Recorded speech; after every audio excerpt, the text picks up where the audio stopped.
Ladies and gentlemen, welcome in. It is Wednesday night. I feel like the last 24 hours has felt like 48 hours. National Signing Day is always an exciting day for me as a journalist and as a content creator because it is it is our Christmas in the media. I'll be honest with you. We track all of our analytics. Watching today's analytics shows me that everyone, especially in the Georgia fan base, looks forward to National Signing Day, early National Signing Day. It's something weird about the human nature, just the way we're built. We're always looking forward what's next, right? I mean, you got a good job. You might like what you're doing, but you can always do something better. You can always get a raise. You always look forward to the next thing.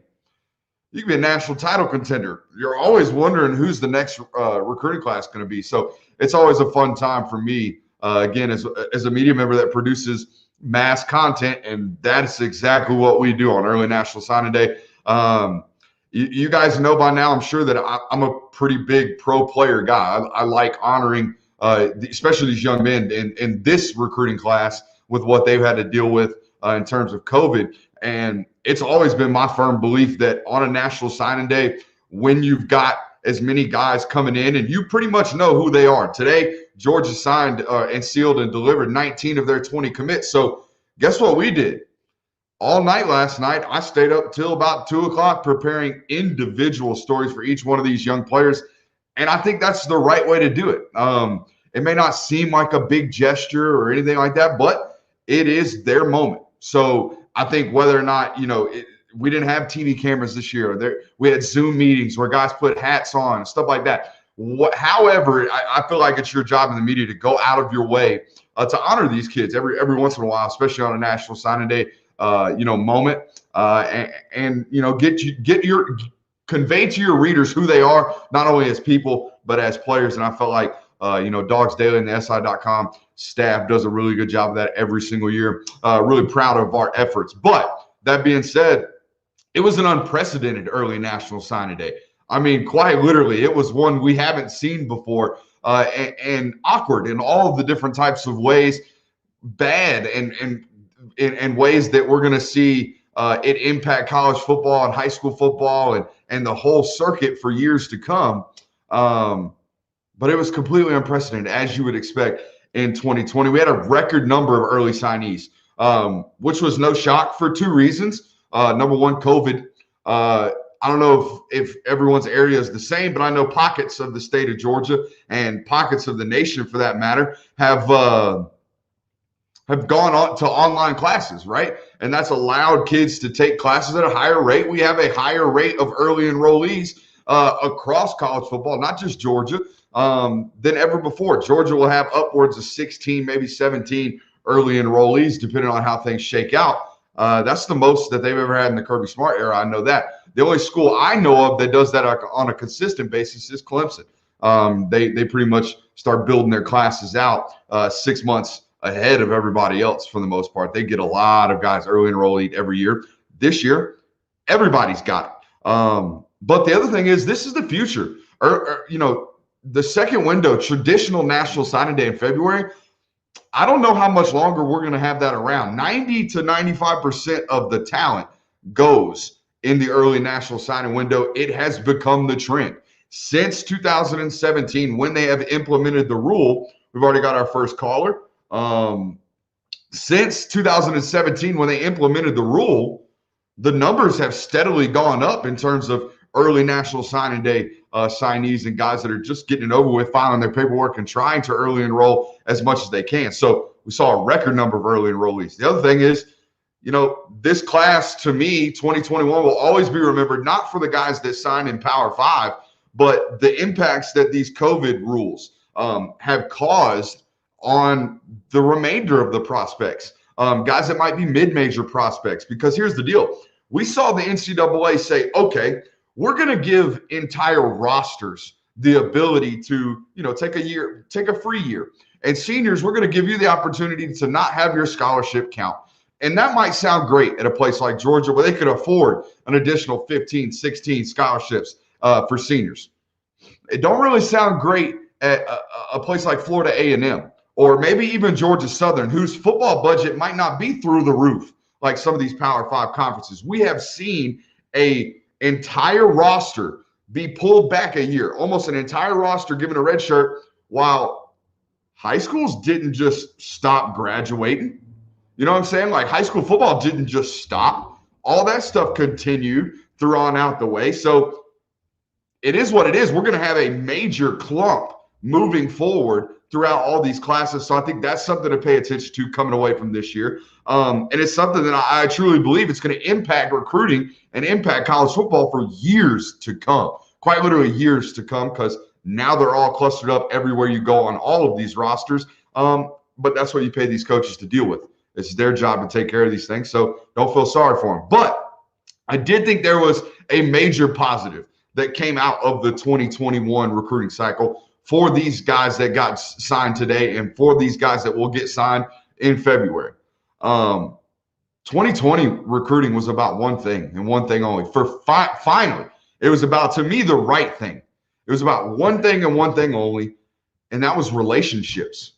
How well can you relate to each one of these individuals? How well can you relate to these kids? That's all that mattered this year. Nothing else mattered. It wasn't a battle of facilities. It wasn't how many staff members can we send on private jets clear across the country in last minute to secure a commit. It wasn't about that. It wasn't about, hey, come look at our new locker room we built behind the stadium. Hey, come look at this. Hey, come look at this. Hey, come look at this. Look what we're doing. It was all about our relationship between you and me, like we do every single week. We sit here and we're on camera. I can't see you, but you see me. I read your comments. That's us building a relationship and a rapport. Okay, it was even more so for these college recruiters. This was all they had. All they had was their ability to convey their culture and convey what their program's about through a phone, through a camera, through a screen. It had nothing to do with facilities or the new barbershop, or as Kirby subtly dropped in the middle of his recruiting press conference today, the $80 million facility that they're building behind his office building. So it wasn't about that. And it dang sure wasn't about last minute recruiting trips and official visits. Just think about it. Take all these elite programs. Take Georgia, for example. Jermaine Burton took an official visit 5 days before early National Signing Day last year. An official visit, 5 days later, he flips from LSU to the University of Georgia. Guess who was also there? Who was an undecided player at that point? Keely Ringo. He signed on National Signing Day and didn't reveal his signing until January at the Army All-American game. Broderick Jones. He was on campus 72 hours before the traditional signing window in February. These last-minute trips that secure relationships and secure prospects and commitments, those were no longer. It was back to the good old days. It was about it went back to guys wanting to play for the person that they had built the best relationship. And to me, that was what was most genuine about this class. All that other stuff sucks. All that other stuff sucks. But this was really cool. This part of the recruitment was really, really cool to watch coaches develop relationships with kids and nothing else. That's all that was mattered in this recruitment class. All right, we got some phone lines. Phone lines are popping. We'll take our first call right now. We got a 912 area code number. 912, what you got for me? Hey, you're live on the air, bud. Yeah, what's up? Hey, brother, how you doing? I am doing well, sir. How are you? I'm doing good. Well, let me tell you, man, you are the best when it comes. I'm going to go ahead and plug you, man. Anybody who's listening to me, you need to go ahead and sign up. This man is the best that I have ever seen when it comes to what he does best, and he's got the gift. But anyways, I'm gonna ask you, since Georgia's not playing this weekend, how do you think it's going to play out the next few weeks? To be, I didn't quite get your name, but first of all, thank you for the kind. Paul Taylor. My name is Paul Taylor. Paul Taylor, I appreciate you, Paul. I appreciate your kind words. I'm the fireman from South Georgia. Well, thank you for your fireman services, and I appreciate your phone call. But to answer your question, I think the next couple of weeks leading up to the bowl game is more about educating these juniors and seniors, the ones that are draft eligible, about what their draft grade might look like figuring out all the opt-outs or who might leave and who might not play in the bowl game. And then at that point, it really becomes competition period, a competition time moving forward up until the bowl game. This is extended spring practice at this point for these guys. And Georgia has been going through this for the last 2 years, playing in the Sugar Bowl. Wherever their bowl game is this year, it'll be a very similar thing. So, Paul, I appreciate your question. What was that it? How does the rest of this play out? Yeah. Well, I know we're not playing Vandy this Saturday. How do you think it plays out with who we're maybe playing next? Yes. So I think your regular season is done, and then at this point, it's all about it's unfortunate, but at this point, it's all about who do you get in the bowl game, and I think that's what's ultimately going to happen. I think ideally, if you're a Georgia fan, here's what you're hoping for. Ideally, you're hoping that Clemson loses to Notre Dame for a second time with Trevor Lawrence, and they are not in the playoff, and you get them in the Orange Bowl. That would be a great matchup. You get to play Clemson twice in 2 games back to back. This at the end of this year and the start of next year. I think that would be ideal for just about everybody. Yeah, I was hoping we played North Carolina this Saturday. Really, that's who I was hoping we played. But I was hoping they were going to get something. But Paul, I appreciate your call. I'm going to take one more before we head into our next segment. Thank you, brother. Appreciate all you do, brother. No doubt. I believe we got Jeremiah on the line. Jeremiah, what do you got for me, brother? Yes, sir. How you doing tonight, Brooks? I'm doing well. Can't complain. Taking phone calls, dropping hot takes. We got a good show planned for the rest of the night. What you got? Yes, sir. So you talked about the recruiting visits and stuff being so big on that. So from my count, we had out of our 20 signees today, 10 of them were from the state of Georgia. Mm-hmm. So clearly we were able to keep people home. So it was beneficial in that area of it, but it was also, thinking back to it, we missed out on the out-of-state guys like Donovan Edwards stayed home, and then you've got Mason Smith, who decided to stay home in Louisiana as well. Would you say that visit played a huge factor in that, in the sense that they couldn't show them campus in Athens and kind of let them fall in love with it in that way to give us a better shot with those players? I was going to get into a little bit of this in our second segment. I was going to address some of the negativity I've heard from some Georgia fans, but I'll go ahead and address the Mason Smith and the Donovan Edwards thing right now. I'll be honest with you. Those 2 individuals, Donovan Edwards is from West Bloomfield, Michigan. That is 45 minutes from the big house. No joke. That is right down the road. That would be like Brock Vandagriff not going to Georgia, okay? I know he was committed to Oklahoma, but he decommitted for the exact same reason that I believe these individuals are going to their respective schools, okay? Donovan Edwards, West Bloomfield, 45 minutes. Mason Smith, about 40 minutes south of Baton Rouge, about 45 minutes west of New Orleans. Simply put, those 2 regions of the country do not let up their talent. Those regions almost historically stay every single time. Okay.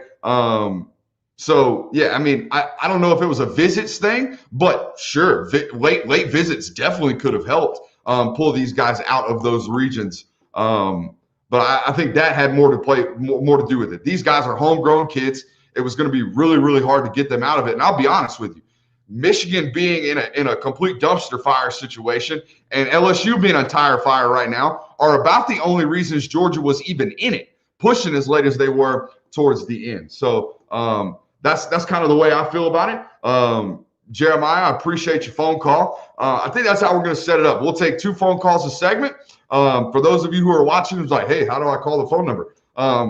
It's an OG's thing, man. If you are an OG subscriber on our Patreon account, you get the phone number and you get to call in and be a part of the show.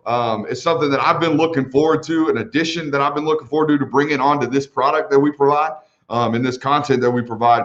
I'm so grateful of the community that we have around our Patreon account.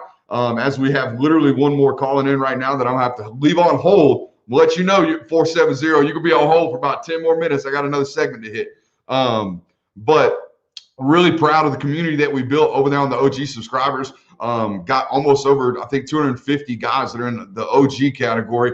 Got almost 400 total on Patreon. So if that's something you're interested in, if you want to be a part of the community, if you want to be a part of the show, we're going to expand this a lot more, especially on Q&A night. Feel free to check out patreon.com/Brooks Austin. If you don't know where to find that, just hit up my Twitter feed at Brooks Austin. All right, on to our second segment of the night. Man, this is my This is my steez. I know I'm the film guy, but I also like to do like stand-up predetermined, like a show. This is a TV show. I like doing this as well. This I'm just gonna talk, you're gonna listen and be a part of the show as well with these segment lines.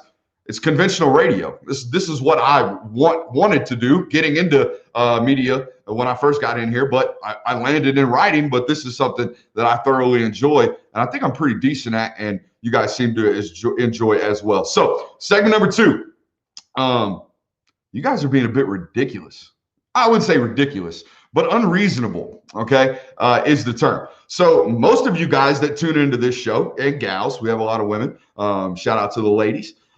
Most of you guys and gals that watch this and partake in our content over here and over on dogsdaily.com, you guys are Georgia fans. And almost all of you know that Georgia fan, if you know what I'm talking about, that guy. You know that guy, the natty or bust guy. It's the natty or we suck guy.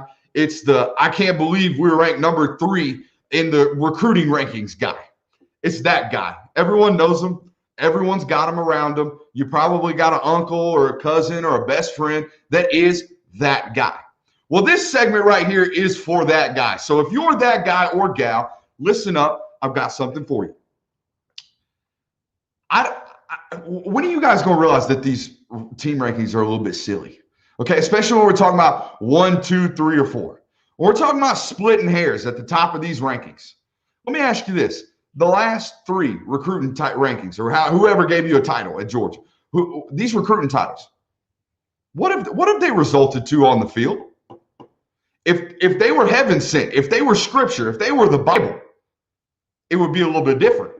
If they were, Nostradamus's picks in the future, it would be a little bit different. But here's what people they don't tell you and they don't think about. Look, who finishes first, second, or third in these composite rankings basically boils down to, when we're talking perennially, Georgia, Clemson, Ohio State, Alabama, when we're talking about those programs, the difference between 1, 2, 3, and 4 might be a couple of 5 stars. Okay, 5 stars. Somebody tell me what the hit rate is on 5 stars. It's about 50%. About 50% of 5 stars get drafted extremely high in the top like 6 or 7 rounds, or top, 3 or 4 rounds. About 50%. So you're up in arms, or that guy is up in arms on your social media feed over something that's got a hit rate of 50%. 50%. And he's over there on Twitter. She's over there on Twitter saying, what's going on? Where there's smoke, there's fire. Whoa, we lost our recruiting title. What's going on? Kirby can't recruit. He lost out on Donovan Edwards. He lost out on Mason Smith. What's going on? Nothing's going on. Nothing's going on. You're talking about splitting hairs at the top. Does it sound great to say Georgia finished number 1 in recruiting rankings? Absolutely. We gave them the title last year in our inaugural SI team rankings. They finished number 1 in 2020. Clemson, Alabama, and Ohio State finished 2, 3, and 4.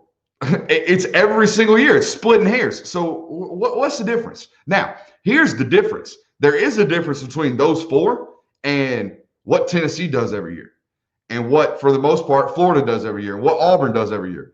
That's a different level. And for the most part, that was the level Mark Richt was recruiting at when he was here, or when he was at Georgia. So calm down. The program's not burning to the ground. Look, today was a good day for the University of Georgia. 19 of 20 commits. Any other year, you're like, whoo, we got out with just losing one. And he was a guy that went to Jackson State. We'll never have to see him again. We'll never play that joker. We only lost 1. We went 19 to 20. And then we went 1 for 3 on top targets. And the 2 we missed on, like we told you earlier in the show, were literally in the armpit under the daggum stadium lights, basically, of the schools that they committed to. They lived in the backyard. West Bloomfield is in the backyard of Michigan. Where Mason Smith lives is in the backyard. That literally is the armpit. It's in the armpit of New Orleans. It's in the armpit of Baton Rouge.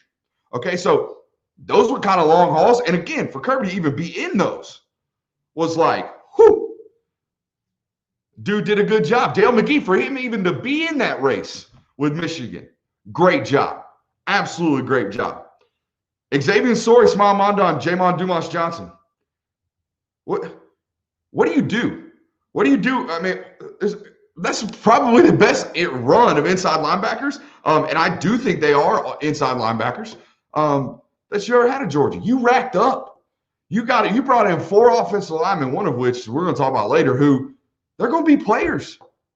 You brought in another group of defensive backs that look incredible. Nyland Green might be a day one contributor. Okay? It's not always about the rating. And again, separation between 1, 2, and 3.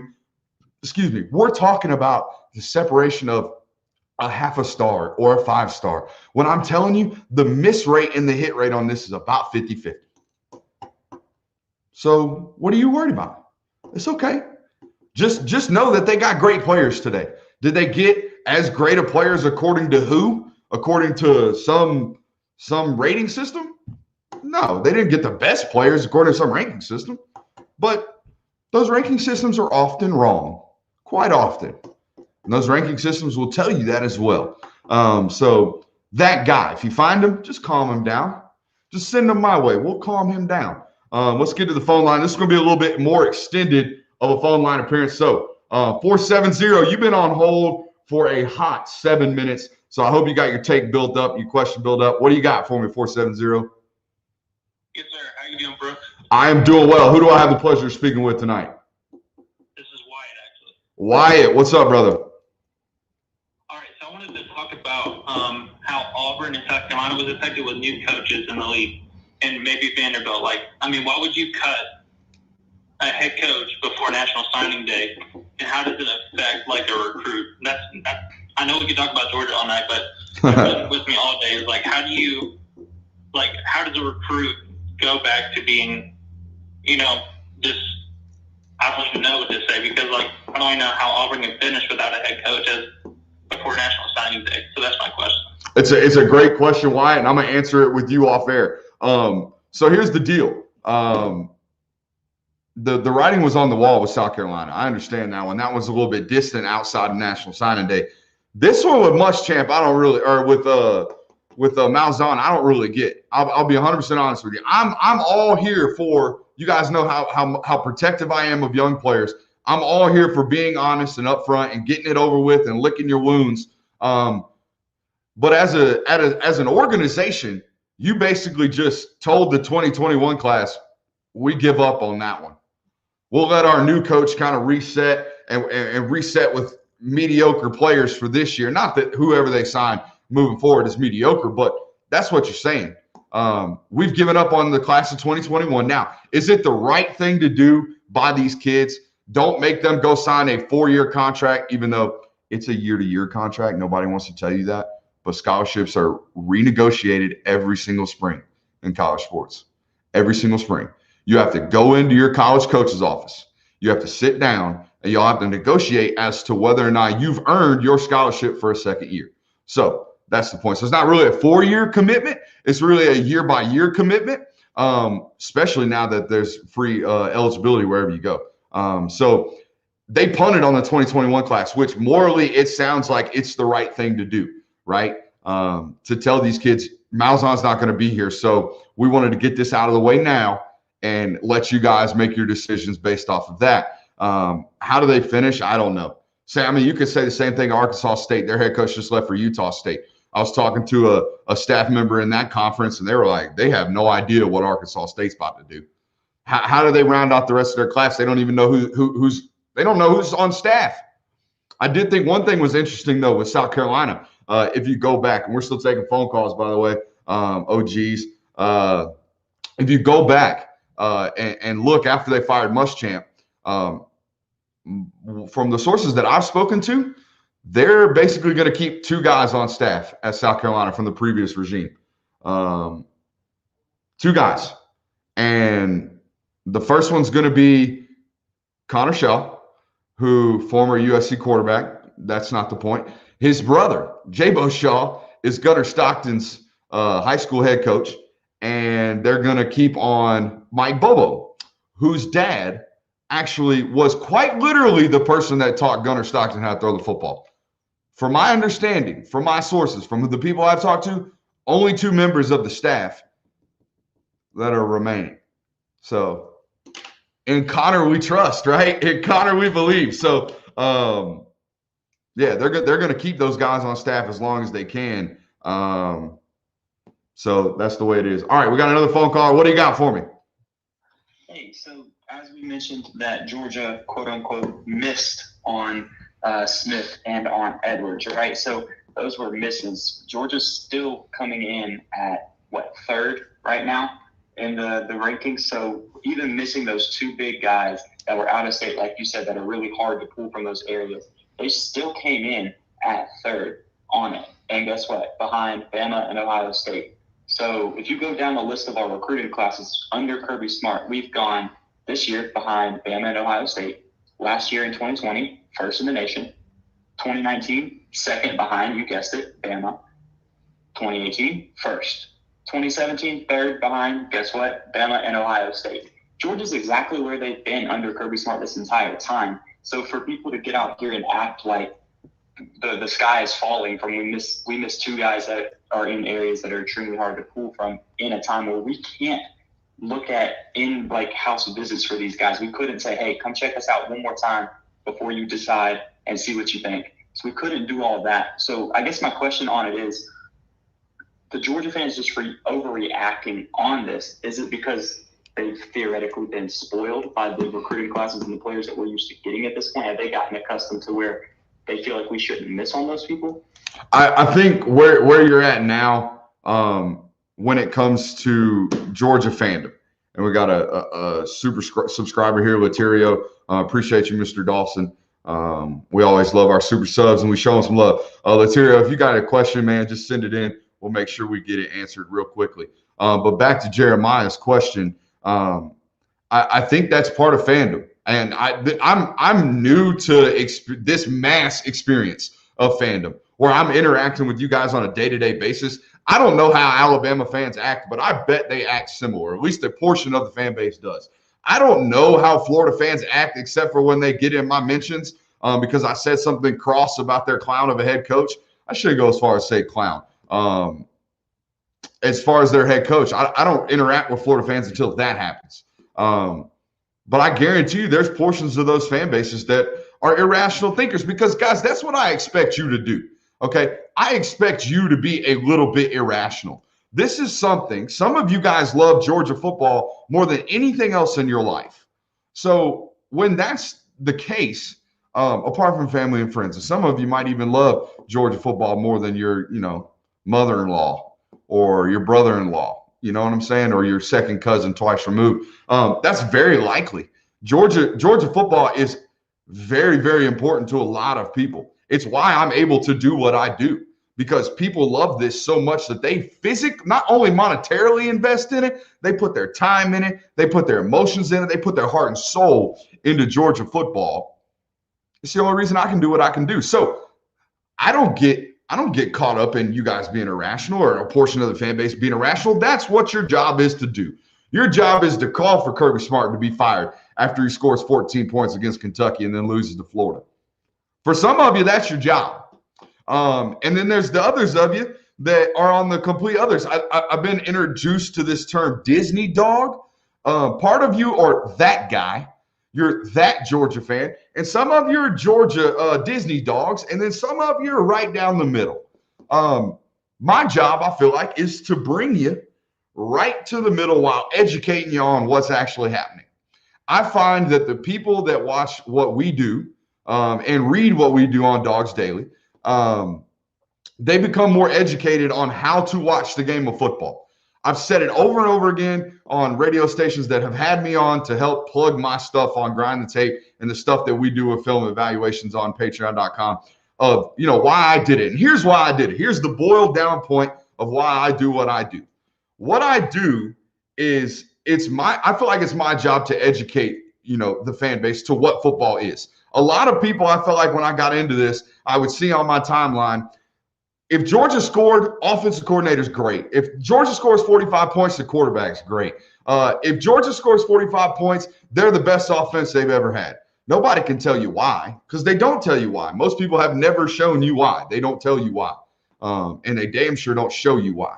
If the offense doesn't score points, if they go out and score 14 points against Kentucky, everybody's like, offensive coordinator sucks. We need to get rid of this guy. We need to get a new one. Quarterback sucks. Stetson Bennett can't play no college football. We got that midget back there throwing balls. It's one or the other, okay? And nobody could ever say, oh, well, this is actually the game plan. Here, look at the tape. This is what's working. This is what's not. This is who's playing well. This is who is not. They've never explained it to you. That was my goal getting into Patreon. Why we do what we do is to educate you so when you're watching on Saturdays, you can just calm down a little bit. You can be a little bit more reasonable about your fandom. Okay, when JT Daniels gets sacked on the first 3rd and 12, don't go to your Twitter timeline and say the offensive line's terrible. Go to your Twitter timeline and say, wow, that was a really good blitz designed by Missouri right there on 3rd and 12, the first 3rd and long that they've been in. I bet they've been scheming that up all week because they have. Okay, football is one of the I do think it is the most complex game in the world. I do, because there's so many moving parts. If I read play calls to you at the University of Georgia, it would blow your ever-loving mind. They sound like pseudo-paragraphs. Like they're partial paragraphs, the links of these play calls, just a play call. So the complexity of this game is what is beautiful to me about the game of football. And I feel like 95% of people don't know it. They have no idea. So I'm here to teach you. I'm here to grow with you because there's things I learned. I learned more about, the super advancements, the PhD levels of what Kirby Smart and Dan Lanning and Alabama and Sarkisian. I learned a lot watching Sarkisian's offense this year. That's where I'm here to grow. And you guys are here to come along with me as I do. All right, segment 3. Sorry, we're not getting as many comments. I see we got some questions about getting links to the Patreon account. That's my bad. I'll get y'all that. It is, again, I'll put it on the scroll right here. Anyways, here we go. Boom. Gosh, StreamYard's a cool little app, isn't it? There's the barcode on the bottom. If you can't get it, if you can't text it out, if you can't, jump over while you're watching me, that's fine. All right, on to our third segment, our final segment of the night. It's a little bit, a 100-year-old radio segment called My Guys. I do this every year. I put heavy stock into a couple of football players that I truly believe in. In 2019, it was Tyreek Stevenson and George Pickens. Pickens, not really a hot take there. Everybody thought or knew he would be good. It was more about, hey, can we keep the guy out of trouble? In 2020, my two guys were Jalen Carter. How did I forget my guy? Oh, Jermaine Burton, the definition of my guy. Laterio keeps dropping them dollars. Appreciate you, brother. So my history of my guys is pretty stout. I haven't really missed yet. I would imagine. Now, I haven't really gone off a limb and made and delivered a hot take. I'm going to today. This might as well be called the hot take segment. And while you're here, like, subscribe, rate, and review. I always forget to do that. I have to have members of the audience tell me to tell you to do that. So hit the thumbs up wherever you're at. If you're on Facebook, hit share, do all that fun stuff. Instant impact guys, okay? And then I'll give you my guys. I think Brock Vandagriff would be an instant impact guy if he's needed and if he's called upon. Kirby Smart mentioned that he was banged up today in his press conference. He is. To me, it's not something to be majorly concerned about. But don't ask me what it is. He's entrusted me with that information. You ain't getting it. So there's that. It's nothing to worry about, but he has been in a knee brace. Everyone's seen that. Go watch the YouTube video we put out of him, of his highlights from the other day. It's nothing to worry about. Again, he could be an instant impact guy if he needs to be. If he's called upon, they will definitely get him in there. Now, Amarius Mims, that's obviously a player that I think could have an opportunity to play. But I know what you're thinking. Hey, didn't they sign a bunch of tackles last year? Some guys that are really highly rated and really good? Yeah, they did. They did. They signed some good ones. But some of them are guards. Tate Ratledge, offensive guard. I don't think he plays tackle. Not anytime soon. He wasn't playing tackle all year this year. The reps he got were at guard. Jared Wilson coming in, guard. Michael Morris coming in, plays tackle in high school. He's 6'5", 340 pounds at 17 years old. Guys, he is a guard. He is a guard. Anybody tells you any different probably doesn't know what they're looking at. That's a guard. Dylan Fairchild, don't know where he's going to play. I think he might be a swing guy. I think he might play all five. I like him at center, honestly. Something about wrestlers playing center I've always loved the idea of, because blocking nose tackles is all about leverage. It's about taking the angles out of the guy in front of you that has an advantage of being literally right on top of you. So that would be the guy I pay attention to. Holy smokes, we got to stop and get this one. I can't even read it. Merry Christmas, Brooks. Who are Kirby's portal targets? See, you should have went with portal presents after telling me Merry Christmas. Appreciate you, Dio. Dio's an OG, so that this is beyond thankful, or beyond what you probably should be giving me. I'm not worth this, especially when you're already paying me monthly, but I appreciate it, brother. Who can he bring in and take advantage of these funky transfer rules? Guys, they're going to be heavily involved in the transfer market immediately. Have been already. Anybody that's in the portal, I guarantee you, George has felt them out. That's what they do. They're really, really in-depth about the research and development that they do on all their prospects and all their potential signees and transfer takers. But you got to start with the LSU guys, right? You got to start with Avery Gilbert. You got to start with potentially BJ Ojulari, which, guys, here's the thing about BJ. Georgia was never in that.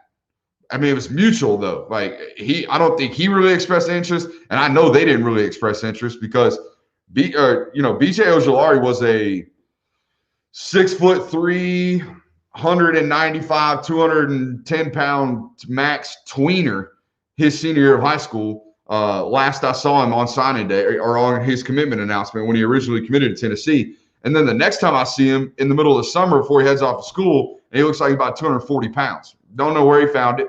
Don't know where he put it on, but now he's one of the SEC's best edge rushers. They didn't see that in high school. It's hard to see that in high school that a kid's going to end up putting on 40 pounds. But I think you start with those two guys. I appreciate your comment. Back to my guys. Anyways, Amarius Mims. I think he does have a shot to play tackle despite all of the quote-unquote tackles that they signed last year. Everybody and their mama told you Chad Lindbergh, Tate Ratledge, and who's the other one? Devin Willock were tackles. They're not. They're all three guards. They signed 4 guards last year. That's what they did. 4 guards and Broderick Jones. So guard room's overflowing right now. The opportunity to play is at tackle, and Amarius Mims told you that because he said Georgia's got a guard playing tackle, and they do. Jamari Sawyer is a guard. I'm telling you, if I'm Jamari Sawyer's people, if I'm a potential agent in the future or whatever, a handler, a manager, whatever the business is, I'm telling Jamari Sawyer tomorrow, hey, look, you're coming back to Georgia and you're going to demand that you play guard because that's what you're going to play on the NFL level. Jamari Sawyer is not an NFL tackle. He is potentially maybe an NFL guard. It's what he's best at. He was asked to play tackle this year, and I think he did a fairly good job. Big Sam, I appreciate you, but he's not a tackle. So that left tackle spot's open. That right tackle spot, as much as I believe in Warren McClendon, that one's going to be open for battle as well. So those are kind of my thoughts on the chance that Mims is going to be an early player. The other guy that I think plays early is Nyland Green, just because of the attrition I expect at the cornerback room. I think that's why, to me, Dejon Warren was a major loss today. And I'm not going to get into spreading rumors about a kid may or may not have grades. A, I think that's inappropriate. B, the kid has an undergraduate's degree from a junior college.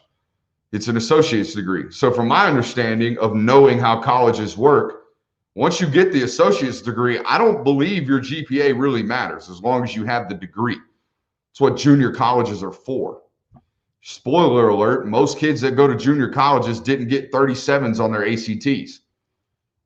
Most of them didn't graduate with 4.0s in high school. That's why they go JUCO. They go JUCO to get the associate's degree so grades don't matter. That's my understanding. That's the history of junior college football. That's why it's there. Ain't too many Rhodes Scholars coming out of JUCO football. All right? So I don't like that, especially when the coach tells you that his grades are fine. I don't like that one. Sometimes you just got to say, we lost out. Georgia, you lost out.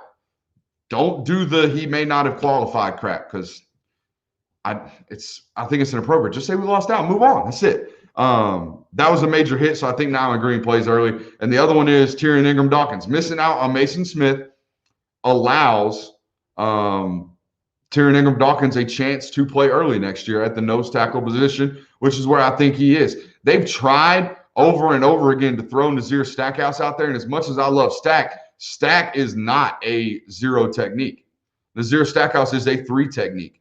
If you make him play zero technique all day long, he's going to have a long day. You need a big body like Jordan Davis in there, and guess what? They got a bunch of them. They signed 2 of them this year.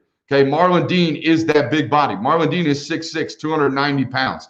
I don't care what he's listed at. Go look at his film of him down there at IMG and tell me that joker ain't pushing 3 bills. Same thing for Tyrion Ingram-Dawkins. The kid's put on 60 pounds in the last calendar year. He's ready to play SEC ball at the nose tackle position if he needs to do so. I think TID is a guy to look out for. Now, my stock options, the guys I am selling out for. I got 2 of them this year. 2 of them. And this year I'm going out on a limb.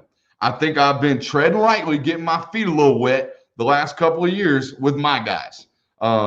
Even though I don't think anybody was pumping up Jermaine Burton as much as I was. I think everybody thought he was going to be good. But when I came out saying he's got, 700 to 1,000 yards in him as a freshman in a regular season, and nobody was saying that. And when I said Jalen Carter has the potential to be an absolute freak, everybody knew he was going to be good. He's being that good. I don't think those are hot takes. I don't think Jalen Carter's a hot take, just like I don't think George Pickens. It makes me some amazing evaluator to say those 2 are going to be great in college. That was obvious. Tyreek Stevenson's impact as a true freshman, not a lot of people saw that one coming. I did. Jermaine Burton's impact as a true freshman, not a lot of people saw coming. I did. I nailed those 2. This year, I'm going out on a real limb, and here we go. You ready? I said I was going out on a limb today on Twitter, and somebody said go out on a branch. We'll get to your question here in a second, Ontario. Let me finish the segment. All right, first guy. Hot take number 1. Jermaine Dumas Johnson will play college football and for Georgia before Smile Mondon and Xavier Sorey. All 3 of them will be playing inside linebacker at the start of their career, I believe, based off conversations I've had not only with them, but members of that staff. Okay? They're all 3 inside linebackers. The only problem is only one of them has played not only in an on front, but has played like real inside linebacker, like the ability to shuffle your feet, click, get downhill, fill a gap, shred a guard, and tackle a running back in the hole. Only one of them has done that, Jermaine Dumas Johnson. We'll call him JDJ moving forward. So only one. Xavier Sorey is playing outside linebacker at a pretty poor high school classification in Florida last year before he went to IMG, but he was hurt all year this year.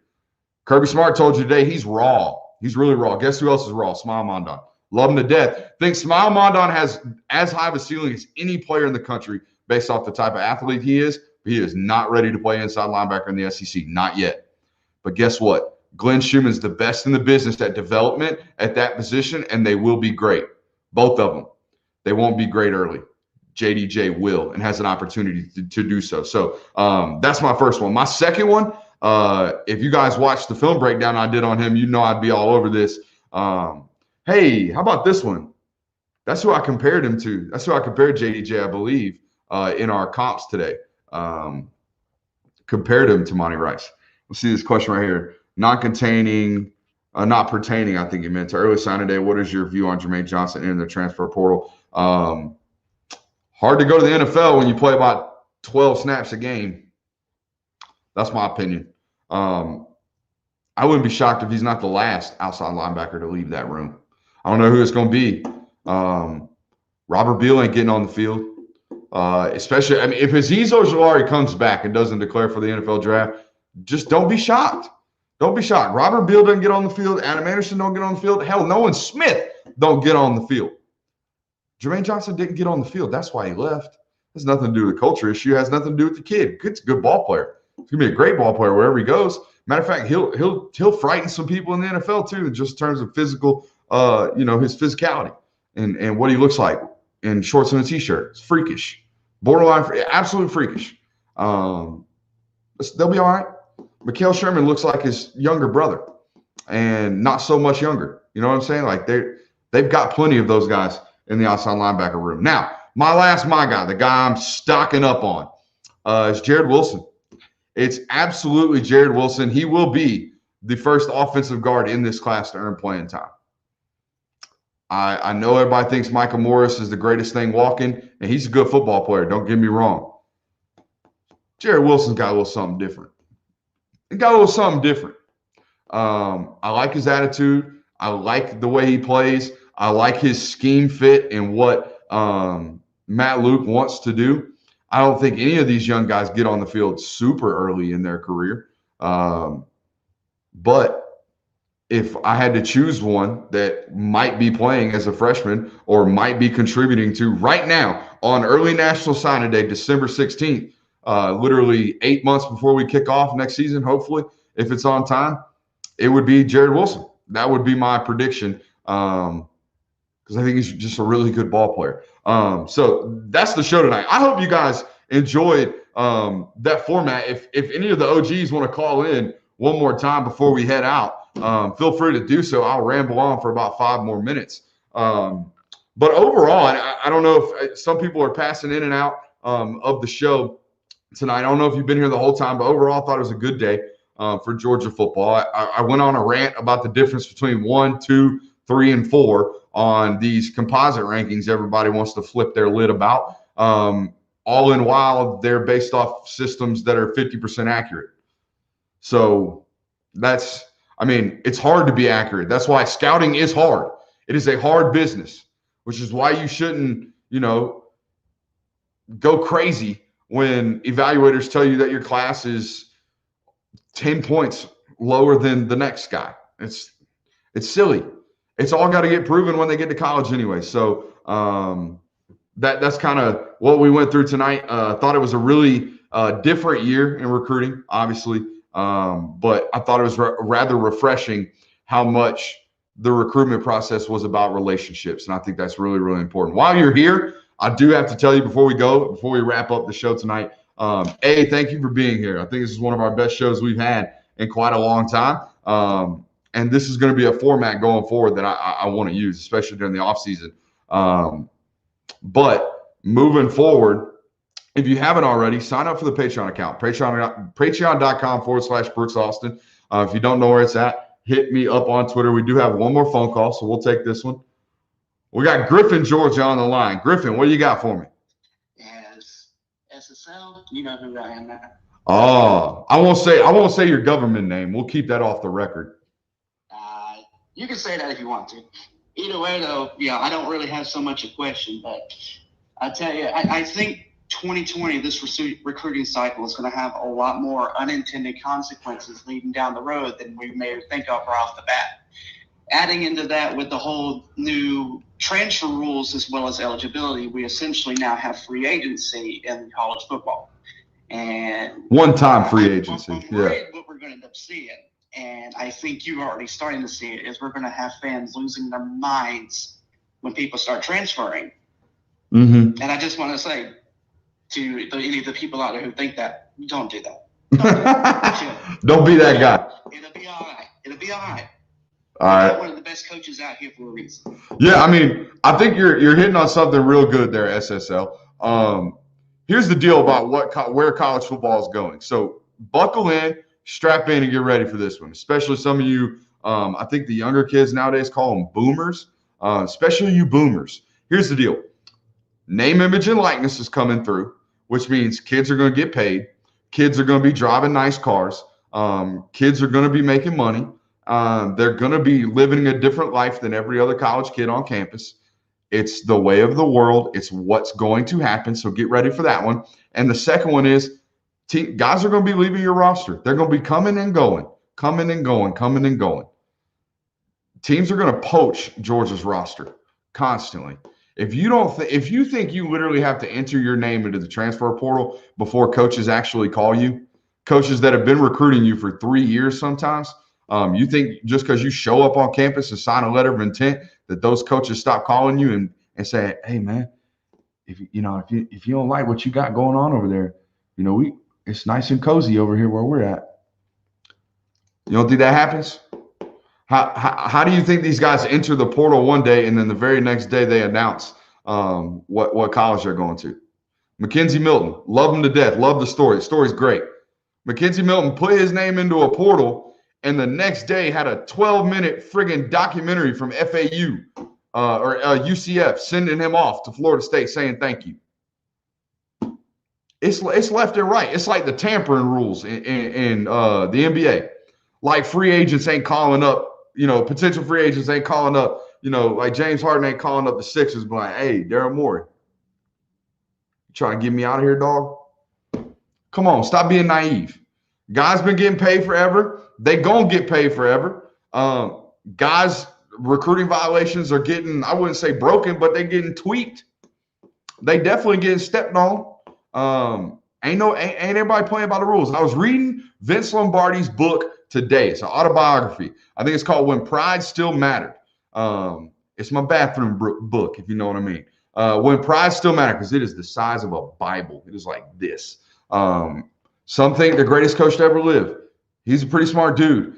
In his autobiography in 1932, there is a quote from the athletic director at Creighton that says, and I quote, "If you're going to play a dirty game with cheaters, you've got to cheat to compete." In 1932, Creighton was a dominant football program, and their athletic director came out and said it, that they were paying players, that they were cheating. In 1932, the game been crooked. Y'all just ain't been woke. I'm going to wake you up. That's our show for tonight. I appreciate y'all. For real, sign up for the Patreon account. Hats off to you guys. Again, this was the best show we've had in quite a while. We were stacked, packed, and friggin' jacked all night long on this feed. I appreciate y'all. We'll see y'all next time.